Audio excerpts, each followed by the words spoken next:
नमस्कार मित्रों, मेरे YouTube चैनल पर आप सभी का स्वागत है। जैसा कि आपको पता है कि हम तैयारी कर रहे हैं नेट JRF हिंदी साहित्य की। तो आज मैं आपके सामने नया टॉपिक एक लेकर आई हूँ, आधुनिक काल का नाटक का विकास। ये हमारा चल रहा है आधुनिक काल, ठीक है। चलिए, अगर आपको ये वीडियो अच्छे लग रहे हैं तो प्लीज़ लाइक और शेयर ज़रूर कीजिए, ठीक है। चलिए देखिए, आधुनिक काल, हिंदी नाटक का विकास। हिंदी नाटक का विकास जो है, हिंदी नाटक लिखने की परंपरा का सूत्रपात हुआ बाबू हरिश्चंद्र जी से माना गया है, ठीक है। भारतेंदु जी के और भारतेंदु युग के नाटकों में ऐतिहासिक, पौराणिक, काल्पनिक कथाओं को विषय वस्तु बनाया गया है। समाज सुधार, राष्ट्रीय गौरव, अतीत गौरव को नाटकों के माध्यम से दर्शकों तक संप्रेषित किया गया है। और जो इनके प्रहसन है, उनका मूल उद्देश्य व्यंग्य के द्वारा समाज की कुरीतियों का समापन करना था, ठीक है। ये मैंने आपको छोटा सा उसके बारे में बता दिया है कि भारतेंदु युग के जो नाटक थे, उन भारतेंदु जी ने और उनके साथ के जो कवि थे, उन्होंने, नाटककार थे, उन्होंने क्या क्या विषय इन नाटकों में डाले हैं। अब देखिए, हिंदी नाटकों का विकास 3 कालों में वर्गीकृत है। कौन कौन से? भारतेंदु काल सन 1857 से 1900 तक, ठीक है। प्रसाद युग सन 1900 ईस्वी से 1950 ईस्वी तक, और प्रसादोत्तर युग सन 1950 से अब तक, ठीक है। ठीक है जी। चलिए, भारतेंदु युग के जो नाटक हैं, देखिए, अब थोड़ा सा ये देखिए, पहले किसने, हरिश्चंद्र जी जो थे, उन्होंने पहला नाटक किसको माना है? देखिए, हरिश्चंद्र जी ने गिरिधर दास कृत नहुष, यानी कि उनके पिता, 1859 ईस्वी में जो ये रचा गया है, इसको पहला माना है। और राजा लक्ष्मण सिंह द्वारा लिखा गया शकुंतला नाटक 1862 ईस्वी का दूसरा माना है इन्होंने, हरिश्चंद्र जी ने। और खुद के नाटक विद्या सुंदर को, जो 1868 ईस्वी का है, तीसरा माना है। और श्रीनिवास दास कृत तप्ता संवरण, जो 1883 में लिखा गया है, इसको चौथा इन्होंने माना है, ठीक है। चलिए, अब हम देखते हैं भारतेंदु युग के नाटक, ठीक है। देखिए, भारतेंदु जी के जो नाटक हैं, इन्होंने 2 प्रकार के नाटकों की रचना की है, मौलिक और अनुदित, ठीक है। पहले हम देखते हैं इनके मौलिक नाटक। इनके मौलिक नाटक कौन से हैं? सबसे पहला है वैदिक हिंसा हिंसा न भवती, प्रकाशन वर्ष है 1873। और ये क्या है? ये एक तरह का प्रहसन है। क्या है? एक तरह का प्रहसन है, ठीक है। इस नाटक का जो उद्देश्य है, यथार्थ के उद्घाटन और व्यंग्य द्वारा जीवन में आई विकृतियों के प्रति जनता को सचेत करना है। और अपने लघु आकार में भी ये प्रहसन पूर्व नाटक की विशेषताओं से युक्त है, और सभी पात्र प्रतीकात्मक और व्यंग्य चरित्र के हैं, ठीक है जी। ठीक है, इसका विषय क्या होगा? सामाजिक धार्मिक विसंगति पर व्यंग्य, सामाजिक धार्मिक विसंगति पर व्यंग्य, ठीक है। दूसरा कौन सा है? दूसरा है इनका विषस्य विषमोदम, प्रकाशन वर्ष 1876, जो भान बताया गया है, ठीक है। और इसका विषय क्या है? बड़ौदा के गायकवाड़ के गद्दी से उतारे जाने तथा सयाजी राव के उनके स्थान पर बिठाए जाने की घटना पर ये आधारित है, ठीक है। ये जो नाटक है विषस्य विषमोदम, ये संस्कृत की भाषा शैली में लिखा गया एक पात्रीय नाटक है। जो भान होता है वो, उसकी खासियत यही है कि वो एक पात्र का नाटक, एक पात्र है उसमें बस, ठीक है। ये राजा ही देश की, ये भारतेंदु अपने समय की राजाओं की व्यभिचार लीला और प्रजा शोषण देख रहे थे। तो ये राजा ही देश की परतंत्रता के कारण बने, और भारतेंदु ने सामंत वर्ग की स्वार्थ लालुपता और अंग्रेजों की कूटनीति को एक साथ पहचाना है। और इसी एक पत्रीय नाटक की एक रस्ता को कहावतों, चुटकुलों, मुहावरों, पदों, श्लोकों, व्यंग्य, हास्य से मनोरंजक बनाया है, ठीक है जी। तीसरा है इनका प्रेम जोगनी। प्रेम जोगनी का प्रकाशन वर्ष है 1875। ये क्या है? नाटिका, 4 अंक की है, ठीक है। और काशी के धर्म आडंबर का इसमें छाया चित्र है, ठीक है। काशी के पाखंड भरे रूप का यथार्थवादी नाटक है। यह काशी के बहाने सामंती संस्कृति के पतन का नाटक है। यह नाटक के क्षेत्र में भारतेंदु का नया प्रयोग है। हर अंक में नए पात्र आते हैं, अतः एक ही पात्र के कई बार अभिनय करने की संभावनाएं बनती हैं। अगला है इनका चंद्रावली, कृष्ण चरित्र पर आधारित है। 1876 प्रकाशन वर्ष है और ये नाटिका है। देखिए इसका एक ये क्वेश्चन है, ये कई बार पूछ लिया जाता है कि इसमें कौन सी नदी की चर्चा की गई है, तो यमुना नदी की चर्चा इसमें की गई है। ठीक है। चंद्रावली प्रेम और भक्ति की स्त्री पात्र प्रधान नाटिका है। इसमें सूर, मीरा, रसखान जैसे कवियों के भक्ति का काव्य का रस का सा आनंद मिलता है।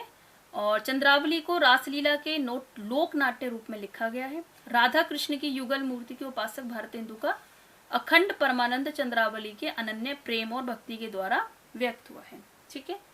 अगला है भारत दुर्दशा। ये देश वत्सलता के ऊपर इस विषय वस्तु है। इसकी सामाजिक नाटक है। ये 1880 प्रकाशन वर्ष है। नाटिका और रासक की श्रेणी में ये आता है। ठीक है जी। भारतवर्ष के तत्कालीन परिस्थिति का चित्रण और अंग्रेज राज्य की अप्रत्यक्ष निंदा। ठीक है। भारत दुर्दशा अंग्रेजी राज्य की अप्रत्यक्ष आलोचना है और भारतेंदु की देशभक्ति और निर्भीकता का, सहृदयता और वीरता का प्रमाण है। उनकी राजनीतिक सूझबूझ, प्रहसन, कला, करुणा, व्यंग्य और यथार्थ का सजीव चित्रण इसमें मिलता है। प्रतीकात्मक पात्रों के द्वारा उन्होंने अपनी बात कहने की सफल कोशिश की है। लोक धर्मी चेतना और प्रयोगशीलता के कारण भारत दुर्दशा आज भी प्रासंगिक है और यह एक लचीले शिल्प का नाटक है। ठीक है जी। और इसमें फारसी रंगमंच और नौटंकी लोक नाट्य रूप का भी अद्भुत मिश्रण हमें देखने को मिलता है। अगला है इनका नील देवी, ऐतिहासिक नाटक है। 1881 प्रकाशक वर्ष है और गीति रूपक है। ठीक है। नील देवी को कुछ आलोचकों और गिरीश रस्तोगी जी ने पहला दुखांत नाटक माना है। ये स्त्री प्रधान नाटक है। ठीक है। चलिए, इसमें भारत की स्त्रियों की दशा की निंदा की गई है। राजपूतानी आन बान एवं नारी व्यक्तित्व की प्रतिष्ठा इसमें दिखाई गई है। अगला है अंधेर नगरी, प्रकाशन वर्ष 1881 प्रहसन है। ये राजा की मूर्खता, अन्याय और अंधेर नगरी पर तीखा व्यंग्य इसमें हुआ है। ठीक है। ये चलिए, इसमें कहना ये होगा कि अंधेर नगरी भारतेंदु के समय का ही नहीं बल्कि हमारे समय का भी यथार्थ है ये। ठीक है। अगला है सती प्रताप। सती प्रताप है 1883 का पौराणिक नाटक है और इसकी जो कथा वस्तु है सावित्री और सत्यवान के पौराणिक आख्यान पर आधारित है। यहाँ एक ध्यान देने की बात यह है कि इसको इन्होंने, ये अधूरा नाटक है इनका, जिसको इनके पुत्र राधा कृष्णदास ने पूरा किया था।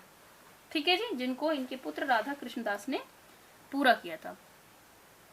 और ये जो भारत दुर्दशा है ये पहला राजनीतिक नाटक है। ठीक है। चलिए, अब मैं आपको इनके अनुदित नाटक बताती हूँ। इनके अनुदित नाटक कौन कौन से हैं। इनके अनुदित नाटक है, पहला है रत्नावली। ठीक है। 1868 प्रकाशन वर्ष है और ये इनका अपूर्ण नाटक है। रत्नावली जो इनका है ये इनका अपूर्ण नाटक है। ठीक है। ये क्या है, हर्षकृत संस्कृत नाटिका रत्नावली का हिंदी अनुवाद उनका प्रथम अनुवाद है। ठीक है जी। चलिए अगला देखो, अगला क्या है, विद्या सुंदर है। विद्या सुंदर का प्रकाशन वर्ष है 1868 और ये एक नाटक है। इसमें इसका विषय है प्रेम विवाह को अधिक श्रेष्ठकर माना गया है, यानी कि प्रेम विवाह को अधिक श्रेय इसमें दिया गया है। विद्या सुंदर नाटक जो है ये यतीन्द्र मोहन ठाकुर के बंगला नाटक का अनुवाद है। यह एक प्रेम कथा है और कथा विन्यास और चरित्र चित्रण में मानसिक अंतर्द्वंद भी और घटनाओं का उतार चढ़ाव दोनों इसमें व्यक्त हुए हैं। यह एक रोमांटिक नाटक है जिसमें रोमियो जूलियट प्रेम में असफल होने के कारण प्राण नहीं देते बल्कि अंत में ये दोनों मिल जाते हैं। ठीक है। तीसरा है इनका पाखंड विडंबन। प्रकाशन वर्ष 1872, रूपक की श्रेणी में ये आता है और इसका विषय है वैष्णव मत की विशिष्टता और पाखंड मुक्त हरिभक्ति करने का उपदेश इसमें दिया गया है। ठीक है। और जो पाखंड विडंबन कवि कृष्ण मिश्र कृत प्रबोध चंद्रोदय के तीसरे अंक का अनुवाद है। ये एक अंक की कथावस्तु को नया नाम देकर एक स्वतंत्र रचना के रूप में अनुवाद करना भारतेंदु की मौलिक दृष्टि का परिचायक है। ठीक है जी। अगला देखते हैं धनंजय विजय। धनंजय विजय का प्रकाशन वर्ष 1873, व्यायोग की श्रेणी में ही रखा गया है और इसका विषय क्या है? पांडवों के विराट की सभा में अज्ञातवास करने के अंतिम दिन कौरवों ने विराट का गोदन हरण कर लिया, तब धनंजय ने अकेले ही सबको परास्त किया था। ठीक है। और ये धनंजय जो विजय नाटक है इनका वीर रस प्रधान ओजपूर्ण नाटक है। इसके भरत वाक्य में वह कजरी ठुमरी आदि की रूढ़िवादी लीक को छोड़कर नए साहित्य और कविता की राह पर चलने को कहते हैं। अगला है कर्पूर मंजरी। कर्पूर मंजरी का प्रकाशन वर्ष है हमारा 1875, सट्टक की श्रेणी में ये आता है और इसमें राजकुमार चंद्रपाल और कुंतल देश के विदर्भ नगर के वल्लभ राजा की कन्या के विचित्र विवाह का वर्णन हमें दिखाया गया है। और क्या आएगा इसमें? कर्पूर मंजरी कवि राजशेखर द्वारा प्राकृत भाषा में रचित कर्पूर मंजरी का अनुवाद है। इसमें राज दरबार का सुंदर व्यंग्यात्मक चित्र है और श्रृंगार रस के लिए मूल गीतों के स्थान पर हिंदी के रीतिकालीन कवियों के श्रृंगार प्रधान गीतों का प्रयोग उनकी मौलिकता है। ठीक है। चलिए अगला है सत्य हरिश्चंद्र। सत्य हरिश्चंद्र जी का प्रकाशन वर्ष है 1875। सत्य हरिश्चंद्र नाटक का प्रकाशन वर्ष है 1875। नाटक है और देखिए इसमें गंगा नदी का वर्णन आया है। किसका आया है? गंगा नदी का। इसकी विषय वस्तु क्या है? सत्य के आदर्श को प्रस्तुत इसमें किया गया है। सत्य के आदर्श को प्रस्तुत इसमें किया गया है। ठीक है। चलिए अगला देखते हैं। अगला है भारत जननी। प्रकाशन वर्ष 1877। लघु नाट्य, गीत नाट्य, ओपरा आदि की श्रेणी में आता है। लघु नाट्य, गीत नाट्य और ओपरा की श्रेणी में ये आता है। इसमें पारस्परिक कलह, ईर्ष्या, द्वेष आदि के परिणाम स्वरूप भारतीयों की दुर्दशा पर आंसू बहाए गए हैं। भारत जननी भी भारतवर्ष की तत्कालीन परिस्थितियों के आधार पर लिखा गया एक काव्य नाटक है। ठीक है। अगला कौन सा है? मुद्रा राक्षस 1878 प्रकाशन वर्ष। नाटक की श्रेणी में ही आएगा ये और ये एक राजनीतिक नाटक है जिसमें चाणक्य की कूटनीति का महत्व प्रतिपादित हुआ है। जिसमें चाणक्य की कूटनीति का प्रतिपादित हुआ है। ठीक है। मुद्रा राक्षस संस्कृत के नाटककार विशाख दत्त का एक राजनीतिक नाटक है। नायक नायिकाओं की श्रृंगार लीलाओं से हटकर प्राचीन और नवीन परंपराओं के समन्वय के द्वारा इस नाटक से भारतेंदु प्रमाणित करना चाहते थे कि श्रृंगार रस के बिना भी विचारोत्तेजक महान नाटक की रचना की जा सकती है। आज के सांस्कृतिक जीवन में भी मुद्रा राक्षस का महत्व है। चाणक्य की कूटनीति, दृढ़ता और नैतिकता दर्शनीय है। घटना और पात्रों के अंतर्द्वंद का चित्रण और संपूर्ण कथा का संयोजन बहुत सुंदर हुआ है।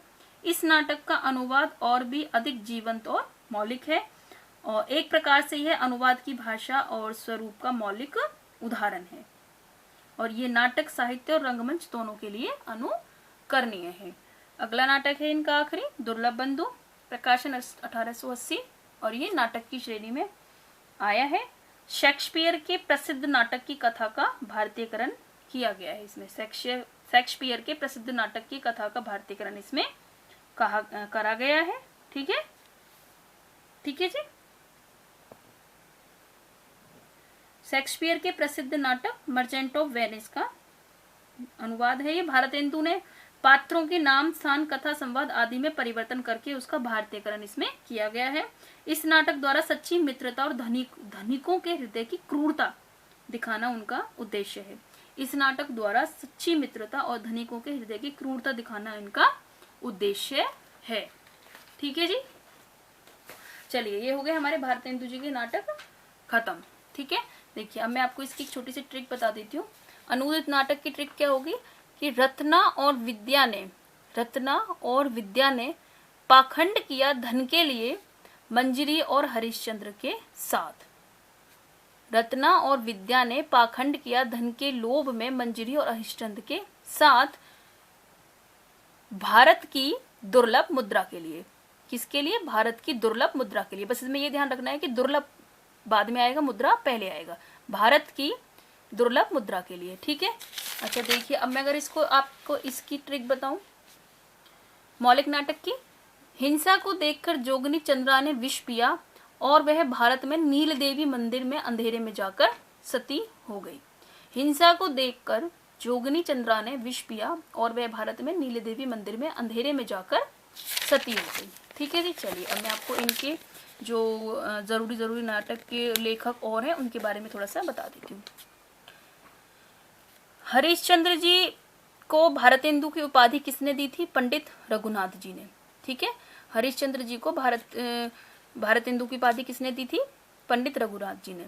पहला अभिनीत नाटक बताया गया है जानकी मंगल को, शीतला प्रसाद त्रिपाठी जी का है ये, और 1868 में काशी में रचा गया था, खेला गया था, और जिसमें लक्ष्मण की भूमिका किसने निभाई थी? भारतेंदु हरिश्चंद्र जी ने। और हरिश्चंद्र जी ने अपने खुद के नाटक नील देवी में भी पागल की भूमिका निभाई थी, और अपने दूसरे नाटक सत्य हरिश्चंद्र में उन्होंने हरिश्चंद्र की भूमिका निभाई थी। ठीक है, शकुंतला के अभिनय यानी कि जो शकुंतला नाटक है उसके अभिनय के लिए प्रताप नारायण मिश्र ने अपने पिता से मूंछ मुंडवाने की आज्ञा मांगी थी। ये कहावत एक बहुत बड़ी प्रसिद्ध है। ये आ जाता है कई बार पेपर में कि मूंछ मुंडवाने की आज्ञा किस नाटककार ने मांगी थी? प्रताप नारायण मिश्र में, या कौन से नाटक में? शकुंतला नाटक में। ठीक है, और भारतेंदु का भारत दूरदर्शा पहला राजनीतिक नाटक है। भारत जननी हिंदी का पहला मौलिक नाटक है। भारत जननी हिंदी का पहला मौलिक नाटक है। ठीक है जी, चलिए आगे चलते हैं।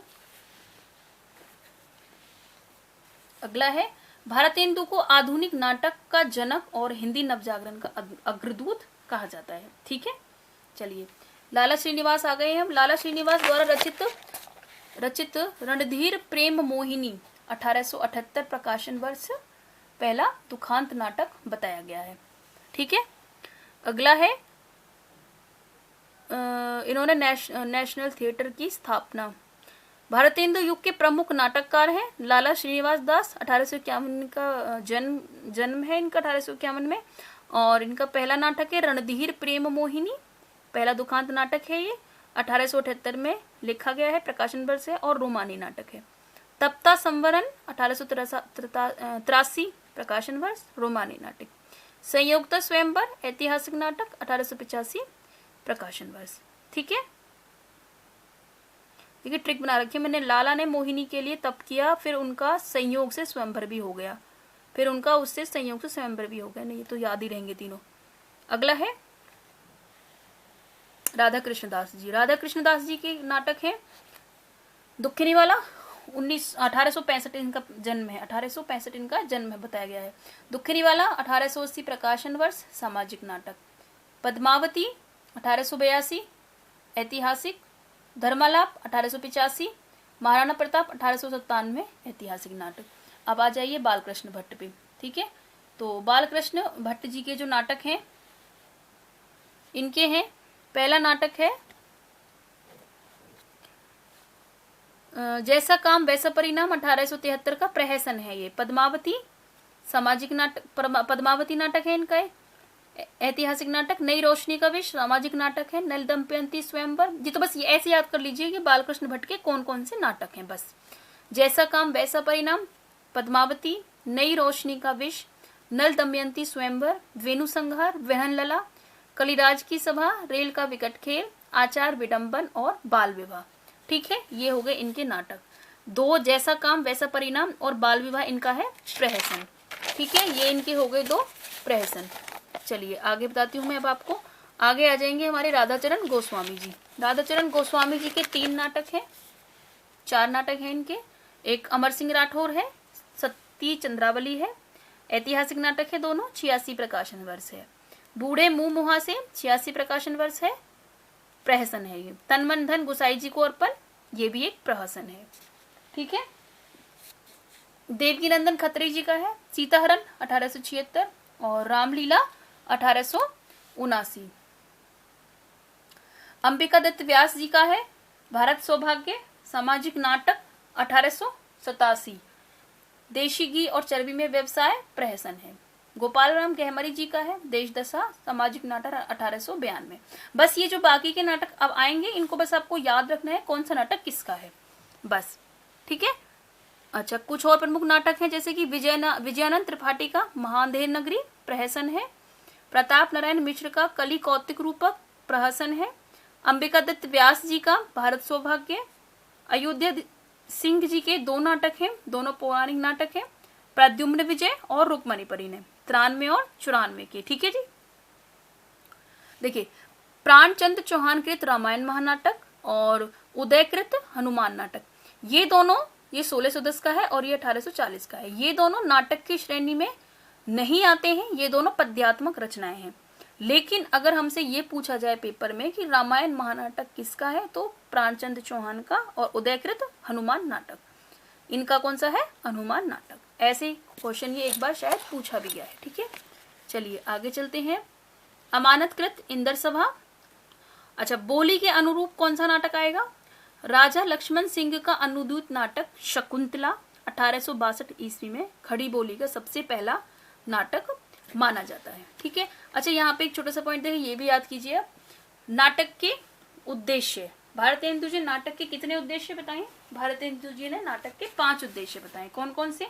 हास्य, श्रृंगार, कौतुक, समाज संस्कार और देश वत्सलता। ठीक है। नाटक के जो 5 उद्देश्य हैं ये इस बात के घोतक हैं कि किस प्रकार भारतेंदु रीतिवादी दृष्टिकोण से आधुनिक दृष्टिकोण की ओर उन्मुख हो रहे थे। देश वत्सलता को उद्देश्य में शामिल करना इस बात को भी बताता है कि वे नाटकों का उपयोग लोगों में देशभक्ति की भावना जागृत करने के लिए भी करना चाहते थे। समाज संस्कार नामक चौथे उद्देश्य की व्याख्या करते हुए वे लिखते हैं कि समाज संस्कार के नाटकों में देश की कुरीतियों और धर्म संबंधी अन्याय विषयों में संशोधन इत्यादि।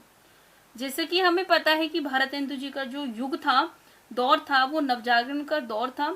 इसीलिए देश और समाज में व्याप्त कुरीतियों के विरुद्ध नाटकों के द्वारा लोगों में जागृति पैदा करना उन्हें जरूरी काम लगता था। ठीक है। उनका और उनके समकालीन लेखन का इस सोच का परिणाम भी है कि देश वत्सलता जो उन्होंने उसकी चर्चा करी है 5वें उद्देश्य की, उसमें वो बताते हैं कि अंग्रेजी दास्ता के अधीन रहते हुए तत्कालीन दौर के बुद्धिजीवी यह अनुभव करने लगे थे कि लोगों में यदि अपने देश के प्रति